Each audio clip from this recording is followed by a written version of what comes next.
Atari was founded in 1972 by video game pioneer Nolan Bushnell, the man who had created the first coin-operated video game, Computer Space, and had brought Pong to the masses. Although the early games were impressive simply because they existed, Atari's coin-op division truly entered a golden age in the late 70s and early 80s, when titles like Asteroids, Battlezone, and Tempest ruled the arcades. In this package are arcade-perfect conversions of 6 of those great games: Super Breakout, Battlezone, Tempest, Missile Command, Asteroids, and Centipede. Together, these games have grossed hundreds of millions of dollars in arcades across the world, and thanks to special emulation technology from Digital Eclipse, you can now play the games on your console system exactly as they were in the arcade. Even the bugs are still there. But just playing the games doesn't do them historical justice, which is why we've provided background information and exclusive insight into the games from the creative geniuses behind them. Ed Logg, who created Asteroids, Super Breakout, and was co-creator of Centipede with Donna Bailey; Dave Toyer, who created Tempest and Missile Command; and Ed Rotberg, designer and programmer of Battlezone. What was it like at Atari during this golden age? How could so many great games come from one company? As Ed Rotberg explains, the people had a lot to do with it. I think one of the really wonderful things about having been at Atari during that period of time of the late 70s, early 80s was the people that worked there, the entire group of people, and not just as individuals, but we not only worked together, but we socialized together, we played together. It was a real camaraderie that I've never seen quite duplicated to that extent anywhere else. With such creative people around, Atari took an interesting tack towards game development. Once assigned, a project was under the direction of a single programmer, but game concepts were developed communally at off-site brainstorming sessions. Here's Ed Rotberg discussing the sessions. The brainstorming sessions really reflected a lot of the culture that went on at Atari at that time, and it was really nice. People were encouraged to submit ideas and not be critical of other people's ideas, but to take them and run with them. Eventually, they became people became more and more prepared. They were less extemporaneous than they were in the early days, but it was really a hotbed of creativity. We had a number of extremely creative, as well as technically proficient people at Atari, and it was just a wonderful time to be around all that good energy and all of that creativity. Of course, not all the creativity went towards finished products. Quite a bit was devoted to just having fun. Atari was an entertainment company, after all. Most of the jokes grew out of strange products, and often they came at the expense of an engineer's favorite target, the marketing department. Ed Logg explains how one aborted game concept, turtle races that popped up at every session, turned into a long-running prank. At one point, year after year, we've done the same thing at brainstorming sessions. Our VP of marketing got up and said, "Okay, guys, absolutely no more turtles. No more turtles. Absolutely no more turtles." And so later in the brainstorm, we had one of the waiters bring up a drink for him because he was thirsty. And we got one of these little wind-up turtles. We stuck it in the drink, and so it goes plop, plop, plop, plop, plop. We hand it up to him, and he just takes the glass, and there's splash, splash, splash. Everybody's breaking out and laughing. It didn't end there. In addition to sending the marketing director turtle cards and turtle dolls, Ed Logg made a little change to the golden edition of Asteroids that sat in Atari's lobby.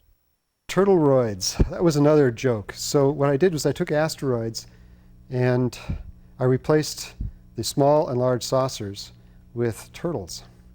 And so, we had the golden edition out in the lobby of Atari. And so I went in and swapped the game proms, and they had these turtles floating around. And so one day he walked in, looked, and sure enough, there are turtles. Still, once a game was decided on, the creators got to work hard. Because it's impossible to tell if concepts on paper will really work as games. The products often change dramatically between assignment and finished product, as Ed, Dave, and Ed discuss here. You start out with one idea in mind, and as you're playing it, you may find that people are creating their own game in the way that they play it, or there's one particular part of the game that's more fun than the rest of it. So the game kind of dictates where it should go, by people's response to it. And they change as they go. It's not like, well, we had this idea and we made it happen just like that. It doesn't happen that way very often. For example, Tempest started out as first-person Space Invaders, and I brought it up. We played it. We had a marketing review, and they said, "This is first-person Space Invaders, but it's not much fun. Do you have any ideas, Dave?" And I says, "Well, I got this idea where there's this hole in the ground and there's monsters coming out, and I can make this thing into that hole in the ground nightmare." And so they came back like 2 weeks later, and they said, "This is fun. Let's do this." And that was Tempest. I had another case too. Centipede was originally all the mushrooms were fixed position. You couldn't shoot them, and there weren't anything to create them. And it was Dan Vanner, our VP, during one of the reviews, said, "Isn't there some way we can, shoot the mushrooms?" Because he wanted to shoot the mushrooms, get them out of the way. And I said, "Well, if I shoot the mushrooms, I'm going to have somebody create them, and probably another person that eats them up, and so on." And that's basically how it came about. All the spider could eat the mushrooms, and anytime you shoot a centipede, it would stick one back, and I would a certain number of shots to get rid of it. And so that's how the game developed. And once I added that, it was suddenly, this is fun. Even after a game was mostly done, it was still possible to make changes. That's where the field tests came in. In field tests, which are still done today with new coin ops, a prototype version of the game is secretly shipped to an arcade to judge players' reactions. If they're good, the game moves into production. If not, the project is either killed or revamped. The period just before an initial field test is the most stressful in the development cycle. To kill yourself to get your game ready for the field test. Yeah. I mean, you'd work around the clock, sometimes 4 days in a row without sleeping. And when those results would come in, it was, it was worth it. Yeah. it's like you'd look at them, and if they were good, it was like, wow, this is the best feeling in the world. And if they were not so good, what can I do? In fact, for Ed Logg, it was the most important element in the entire development cycle of the game. For me, the most important was field test, where you can walk up, and if the kid puts his money in, sort of gets frustrated, but puts his money back in again, that's okay. I got him. When they had to put a sign on your game that said maximum two plays per person, then you knew you had a hit. That's right. Yeah. It's also interesting to go to a field test and find all your competitors there checking out your product. Yep. That was always a good sign too. Well, it's a good and bad sign, because that means they know about it. They know where you're testing, which is, bad. But the other part is they're so interested in your game, they're out there taking pictures, videotapes, and sending them back to their headquarters. Even in the midst of this most difficult time in the development of the game, in such a stressful environment, the engineers never lost their sense of humor. One of the guys had worked all night on his video game, and they had a field tested the next afternoon, and they threw it in the back of the pickup, went screaming all the way to They didn't strap it down. They didn't strap it down good enough. They went around a corner. The game went over the backside of the truck and smashed in a million pieces. It was great. They brought back the parts, and they put them back in the lab. And I took a piece of paper and I wrote "failed field test" and slapped it on there. Of course, making light of the occasional disaster wasn't the only way the engineers let off steam. There was plenty of fun to be had in the labs as well. Oh, one of the engineers was working on a new PC board, and so one of the guys decided, to pull a little prank on him. And after Dave had gone home, this other gentleman, who shall remain nameless, wired up a flash bulb, a flash cube, to the bottom side of the board, hooking it up to plus 12 in ground, so that the next morning when Dave came in and plugged his board in, he got this huge flash and puff of smoke out from the bottom of his board, and caused immediate panic. One of the better consequences of having a lab full of game designers was that, in addition to endless streams of practical jokes, the creators had instant access to some very tough testers. Ed Rotberg explains. One way you can really tell that a game is exciting, a game is going to be successful, is if people are playing it in the lab. Of course, sometimes a game got too popular. In early prototypes, there was only one copy of the game in existence, and if you had to keep shooing people off your development hardware, it could get annoying. This very situation led to a legendary Atari development prank. Ed was constantly having to kick people, and in particular Owen Rubin, off of his asteroid station so that he could work on it. And so Owen would stay late at night, and he would fill up the high score table with his initials. And everybody was getting tired of this, so Ed put in some code to check for all the variations of Owen Rubin's initials, and whenever he would put it would put in Ed's initials instead. He came back and said, "Hey, I think there's a bug in your program. I stuck my name and my initials in, and it didn't show up." And so we let it go on for a day or two, and finally told him. As hard as they played, the creators of these games worked even harder, sometimes to the limits of their physical and mental endurance. Dave Toyer recounts how the desire to create a great game could lead to total exhaustion. The way I like to work best is when I can really get into it and just sort of, you load your mind up with everything that has to be done in that part of your program. And it's hard to get into that state of mind. And once you get there, I hate to leave. So I basically threw out the 24-hour day and would just work until I get so tired I couldn't stay awake anymore, and then go home and sleep, then come back and go to work. But the worst times, or the most intense times, were just before a field test, sometimes when I'd go for 3 or 4 days without any sleep. I remember one time I had a field test on Friday, and I'd been up for 4 days in a row, and I actually got the game ready to go, but I was so tired I couldn't work the machine that burned the ROMs anymore, because I couldn't remember how to punch the buttons on the keyboard. So I had to invite one of my buddies in to work the keys, and I just had to sort of say, okay, you do this and this, and he worked the buttons for me. In the end, though, the hard work more than paid off. Nearly 20 years later, the popularity of these classic Atari games is as high as it ever was. Now, with this collection, we can again enjoy these classic titles. As for Ed, Dave, and Ed, all are still involved in some way with the game industry.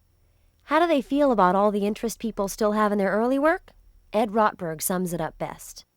I get email from people who found me on the web or somehow or another and found out an address, and they, tell me how much they enjoyed the game, and it feels great. Well beyond any money that might have been made, and it, believe me, it wasn't that much. Just to have people know that people had some fun, and enjoyed something you did that you created, is one of the best feelings in the world. Ed Logg, with help from Donna Bailey, created Centipede in 1981. With easy trackball control and perfectly balanced difficulty, it quickly became one of the most popular games of all time. At one point, Atari even raised the price of the unit in an attempt to kill sales and make way for the production of other games. The result? The game kept selling, and in the end, it was in production for over a year, one of the longest coin-op production runs of all time. Here, Ed Logg relates the origin of the game and notes what he was, and more importantly, wasn't going for in terms of storyline. The original Centipede game was from a brainstorming idea called Bug Shooter. And other than shooting bugs, that's really all I had in mind. I was not going to go through any elaborate storyline about your often never world, and it's inhabited with a bunch of bugs, and if you shoot them all, and then you get the princess back or anything. After a number of changes to the initial design, which didn't include the spider or allow you to shoot mushrooms, the game was finished, but not before Atari's legal department mandated one more change to the shooter at the bottom of the screen. Originally, it was supposed to be the Atari insignia, which is the two things and the bow in the middle. And the lawyers came back and said, looks too much like the Atari logo, and the fact that you shoot that center thing out, that kills our trademark. Can't do that. Okay, so I changed it a little bit. Savvy gamers may have noticed that in the game's graphics set, there's a grasshopper that never actually appears in the game. Here, Ed reveals the reason for the grasshopper and why it was never implemented. There's an interesting story about the grasshopper and Centipede. I've actually received letters, from players saying, "Hey, there's a Centipede in the graphics. There's a grasshopper in Centipede's graphics. Where does it show up? How do I get it?" And actually, the grasshopper was done initially because it was supposed to hop out, like the spider, and try to hop where you were, because I was afraid people would stay in a particular spot and just hide in a little corner and stay there. Well, it turns out with the spider's algorithm, there really is no safe spot, and you really do have to move around a lot. And so I never bothered to implement, or actually, I left out the grasshopper's algorithm, but I left the graphics in there, just for the purpose of entertaining somebody who's actually going out looking for something secret. Logg prides himself on his bug-free code, but there is one bug in a version of Centipede. In the game, as you advance, the area that the spider roams in shrinks, making him more dangerous. In the cocktail version of the game, though, the second player plays on a flipped screen, but the spider's area is not flipped, so as you advance, his roaming area actually moves to the top of the screen. Ed explains the consequences. Well, if you're the second player on the other side of the screen, because your screen is now upside down, instead of shrinking it this way, I shrank it this way, so his area got bigger. And of course, he was much easier to hunt. And there are several strategies in Centipede where you simply do nothing but hunt the spider. But the spider also takes care of mushrooms, and there was another strategy called blob strategy that you try to keep a blob of mushrooms just above the area, and that destroyed that strategy completely. So it turned out to be an interesting feature, but it was certainly a bug that I was not aware of. Asteroids takes its controls, rotate, thrust, shoot, and hyperspace from the first video game ever, Steve Russell's Space War, which was created on a mainframe computer at the Massachusetts Institute of Technology. Unlike Space War, though, in Asteroids your main enemies are drifting rocks, not other ships, although the UFOs certainly add a high challenge level to the game. One of the most interesting elements of the game is that it runs on a vector, or XY monitor. Unlike a TV which creates an image by drawing one horizontal line across the TV at a time, a vector monitor draws straight lines across the monitor from point to point. Ed Logg explains why he chose a vector system for Asteroids. Well, the reason I wanted to work on a vector game is because you had much higher resolution. Asteroids had like a 1024 by 768 resolution as compared to a TV screen, which is like 300 by 240, 320 by 240. It's very typical. So you get much better picture qualities. Normally you draw on raster, you get a nice little stair-stepping. When you do it on a vector, it looks like a nice, smooth, straight line. So it really made it very effective, especially when you're doing small little ships and shots and things like that. You wanted everything to be nice and smooth. That decision, though, led to a curious bug in the game that caused the screen to occasionally fade in and out when only a few items were present on screen. Here he explains how this is actually a problem with the hardware used by Atari in production versions of the game. All monitors have a problem with screen burn. You see a lot of, like PCs now, they do basically screensavers. Well, in the old days, in Asteroids, we couldn't put a screensaver up there, although we did swap screens around a little bit. But what we did is we had a protection circuit. There's actually a second problem with an XY monitor I should bring up too, and that is if for something should go wrong with the electronics on the board, the monitor's beam would just go down to a single point. And since all that energy is at a single point, it would burn a hole in the screen. So we had special circuitry on there that basically said if you're not drawing far enough apart, then turn off the beam. Well, it turns out that the copyright in the bottom and the scorer and a little bit of stuff at the top was just enough drawing so that it would not erase the screen. And so we found that wasn't quite the case, but there were some monitors that were not quite up to spec with others. And if you had like one rock and the asteroid was, or your spaceship was in the middle of the screen, it would sort of fade away to black. And as everything moved away, it would come back to bright again. Probably the most popular strategy in Asteroids is to destroy all but one asteroid, then wait and simply shoot UFOs. This is known as the lurk strategy. Unfortunately, if you get too good at this strategy, building up more than 200 plus ships, you reset the machine. Ed explains why. I actually tried the lurk strategy, getting down to a couple rocks and then trying to shoot the guys, but I just couldn't do it. And I said, nah, nobody else can do it. And just left it the way it was, and it turned out that, of course, people could master it. In fact, they got to the point where they could master it so well that they could build up hundreds of lives. But, this is not a bug. The hardware has a protection in it that you don't come back to it every so often. It's called a watchdog reset, and it resets the board, starts all over from scratch. But if I spend all this time drawing all the ships across the screen, all your extra lives, it basically runs out of time and causes a reset. So if the guy builds up too many extra lives, of course the board would reset. On a personal note, Asteroids may have been instrumental in getting Ed together with his wife. He recounts the story of how it introduced him to his future wife at an Atari Christmas party.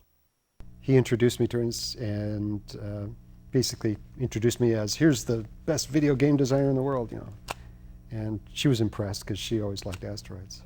But we started dating about probably 8 months later, and we're married now.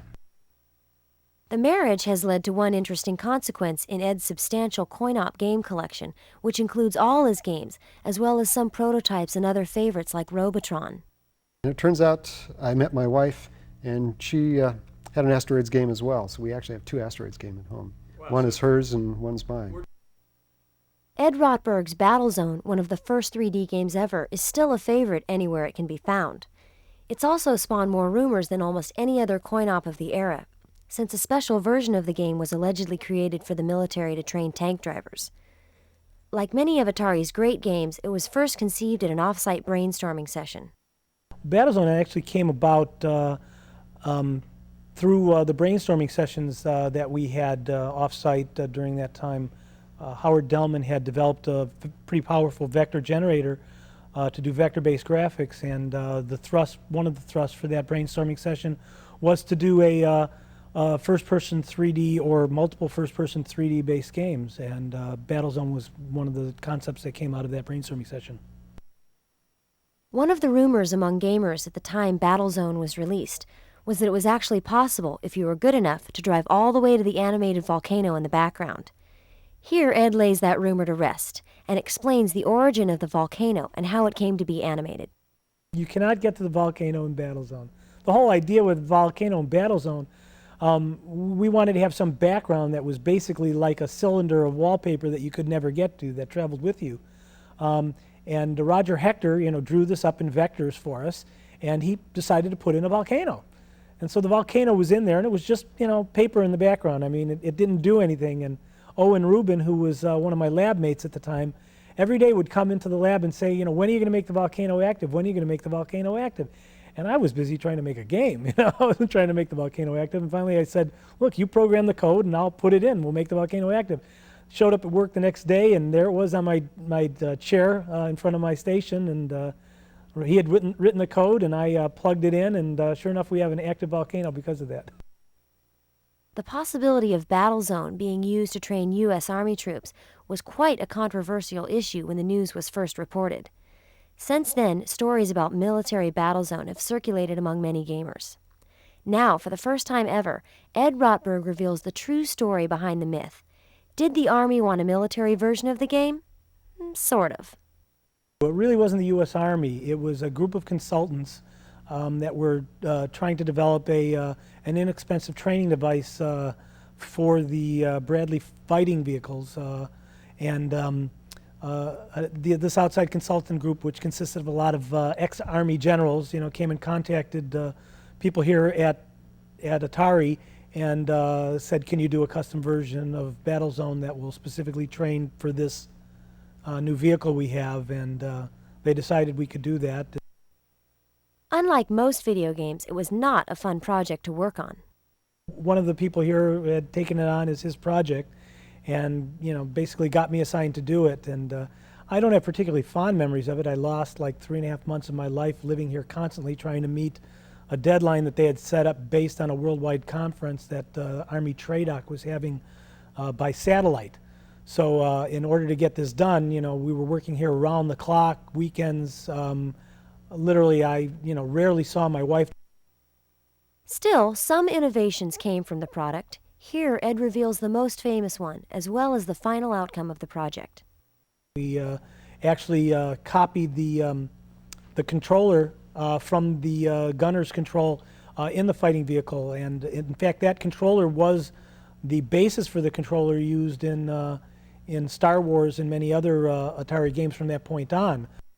The demo unit was finished, and then I don't know all the reasons. Like, as I said, I was as anxious as possible to get off of it. I said I would do the prototype if I didn't have anything to do with any production plans, and they made that assurance to me, and then there turned out to be no production plans, and I don't know whether it was Atari. I believe it was Atari that decided they didn't want to get into that business, which I think was probably a wise decision. So the project was canceled, and military Battlezone never saw the light of day. Still, there were those prototypes. What became of them? Ed Rotberg knows, but he would not go into any more detail than the following. There's at least one prototype existing in the world. Dave Toyer's attempt to create a first-person version of Space Invaders led to what many people consider one of the seminal video games of all time. Abstract, space-themed, challenging, and totally addictive, the game boasted a unique dial controller, color vector graphics, and some of the fastest gameplay yet seen. For all its pluses, though, the game almost didn't make it through its first marketing review. Dave Toyer recounts the journey the game took from concept to final design.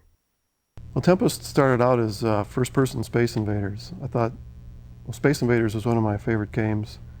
And I thought, well, if I do first-person Space Invaders, that'll be a blast. So I whipped it together. and had a marketing review on it. And we all played it, and it was okay, but it wasn't a lot of fun. And so right there at that meeting, we said, well, should we kill it?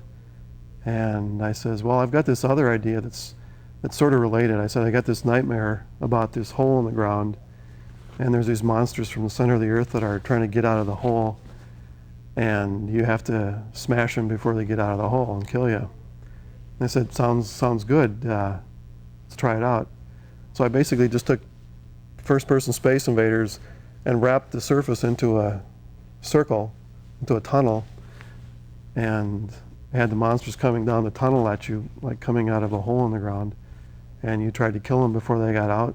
And we had another marketing review on it, and people loved it. And people would come in the lab and play it all the time, and I'd have to shoo them off the machine to work on it. And I knew when that was happening that I had a good thing going.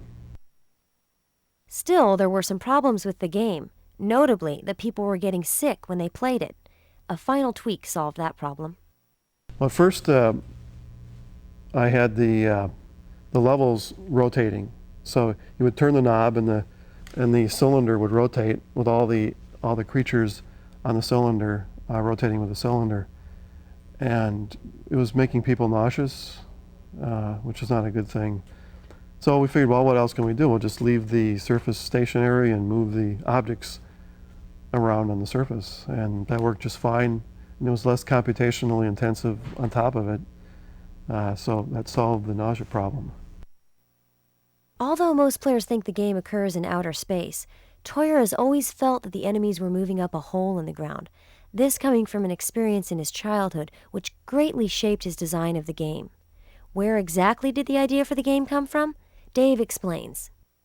Well, it was very simple. I mean, ever since I was a kid, I had these not all the time, but I had a few nightmares about a hole in the earth, and there's these monsters that live inside the earth, and they would come out of the hole, and you had to kill them before they got out, and that's the story.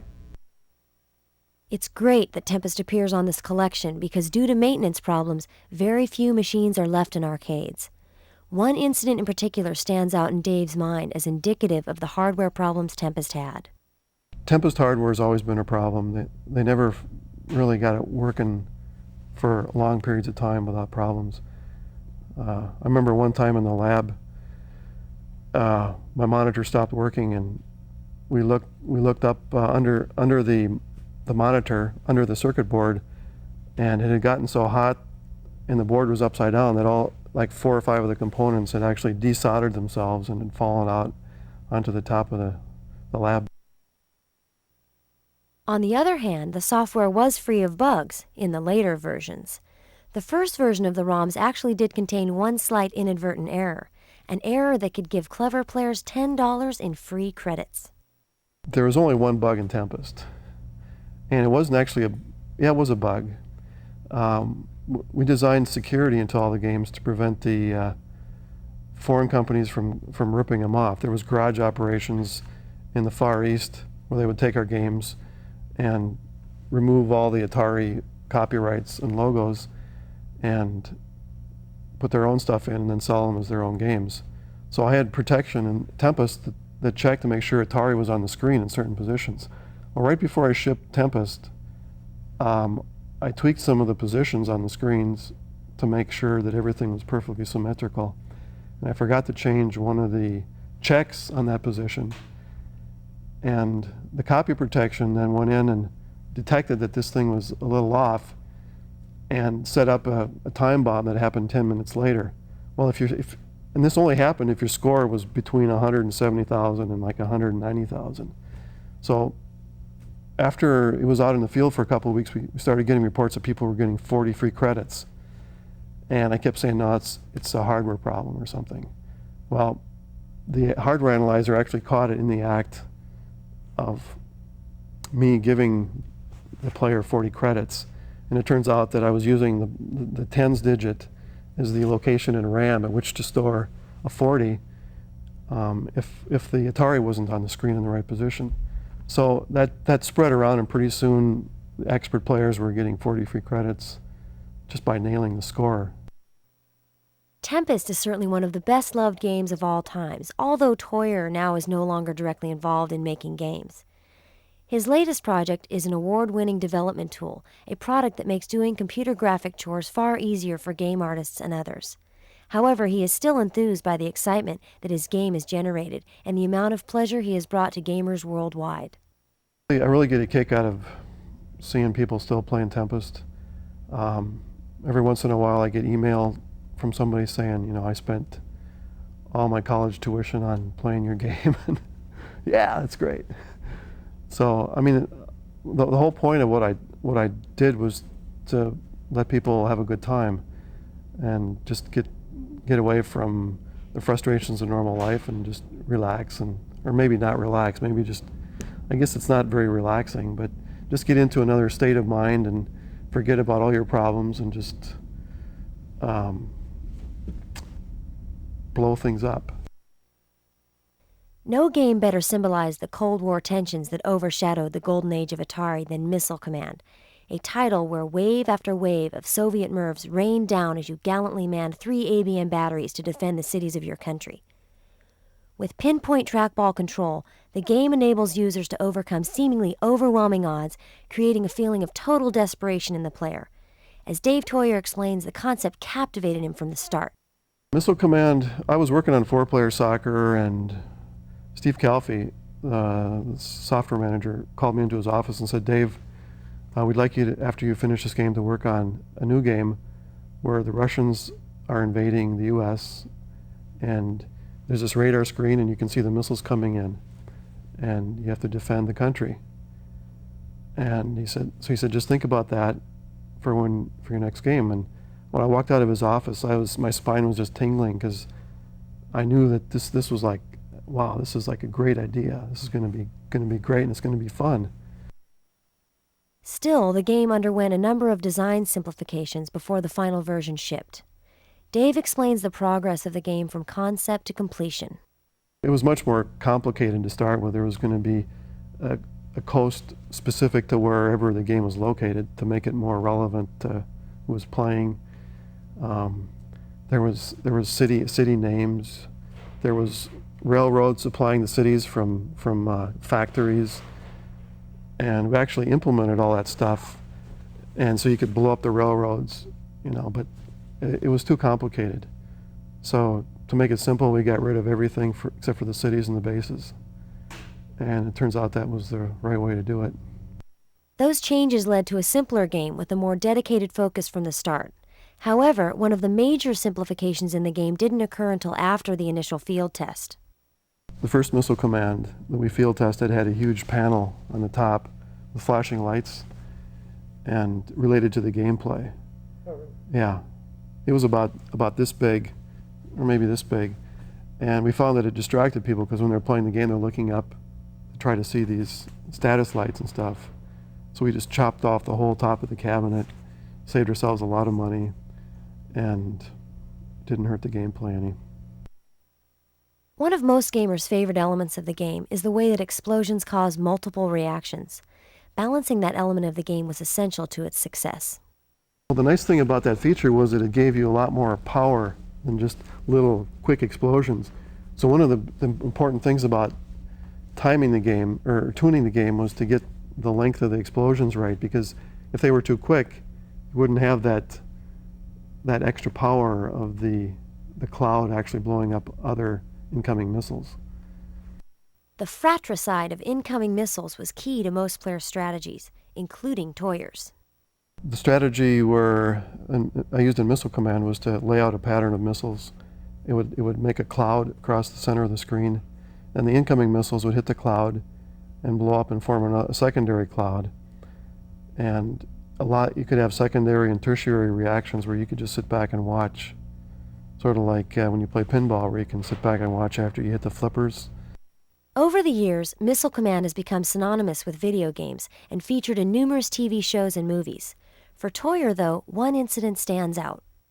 Well, one of the things that gave me a rush was seeing Missile Command and Terminator 2, because I love Schwarzenegger's movies, and I love especially his Terminator movies.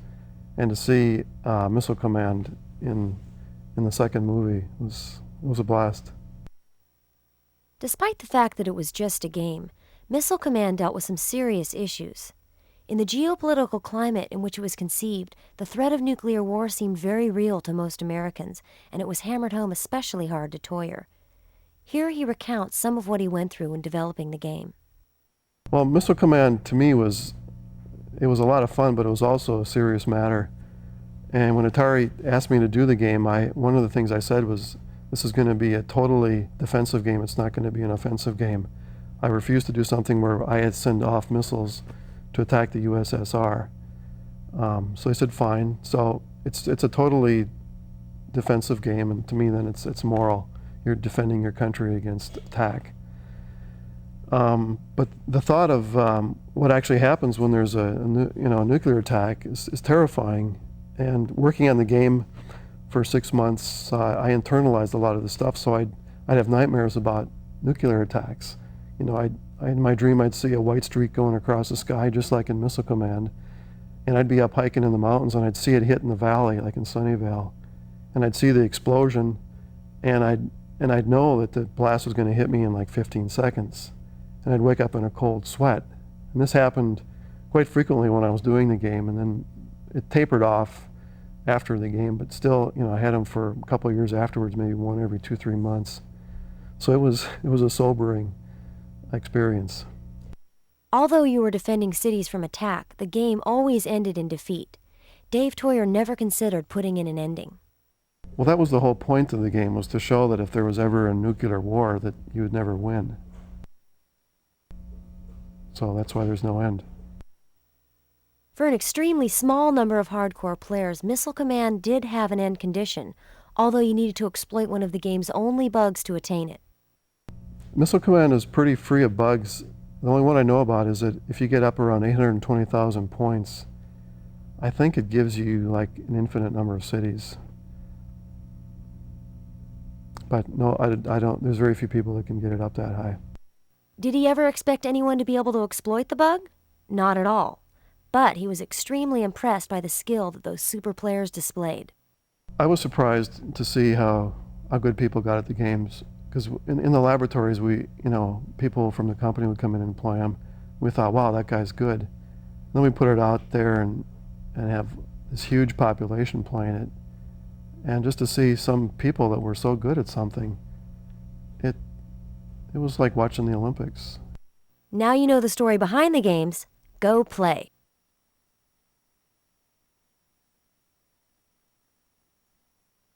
Atari was founded